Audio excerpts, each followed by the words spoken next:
ఆంధ్ర తెలంగాణలో తక్కువ ఫీజులతో high quality results ఇస్తున్న ఏకైక సంస్థ తిరుమల్ ఐఏఎస్ ఇన్స్టిట్యూట్.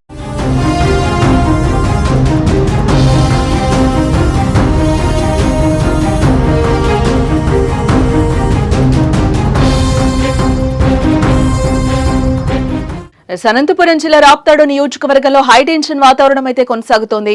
రామగిరి మండలం పాపిరెడ్డిపల్లిలో ఇటీవల హత్యకు గురైన వైఎస్ఆర్సీపీ కార్యకర్త లింగమయ్య కుటుంబ సభ్యులకు పరామర్శ నేపథ్యంలో జగన్ చేపట్టిన టూర్తో ఉద్రిక్తత పరిస్థితులు నెలకొన్నాయి.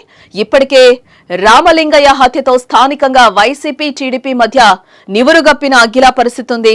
ఇరువురి మధ్య మాటల యుద్ధం కొనసాగుతోంది. ఇలాంటి సమయంలో జగన్ రాక ఉత్కంఠను రేపుతోందని చెప్పుకోవచ్చు. జగన్ పర్యటనపై పరిటాల సునీత స్పందించారు. జగన్ ను రాకుండా ఆపే దమ్ము ధైర్యం రెండూ ఉన్నాయని, ఎక్కిన హెలికాప్టర్ ను దిగకుండా తిరిగి పంపించే శక్తి ఉందని చెప్పారు. కానీ చంద్రబాబు ఇలాంటి సంస్కృతి నేర్పలేదని ఆమె ప్రకటన చేశారు. శవ రాజకీయాలు చేస్తున్నారని మండిపడ్డారు. ఇక్కడ రెచ్చగొట్టే వ్యాఖ్యలు చేయకుండా బాధిత కుటుంబానికి సాయం చెయ్యాలని జగన్ కు హితవు పలికారు. ప్రకాష్ రెడ్డి చెప్పిన మాటలు విని జగన్ రాప్తాడులో పర్యటిస్తున్నారు. అసలు ఇక్కడ ఏం జరిగిందో కూడా జగన్ కు తెలియదని అన్నారు. దీంతో జగన్ పర్యటనతో హైటెన్షన్ వాతావరణం నెలకొంది. జగన్ ఏం మాట్లాడతారన్న దానిపై ఆసక్తి నెలకొంది. ఇప్పుడు జగన్ పర్యటన నేపథ్యంలో ఎటువంటి అవాంఛనీయ సంఘటనలు జరగకుండా పోలీసులు బందోబస్తును ఏర్పాటు చేశారు.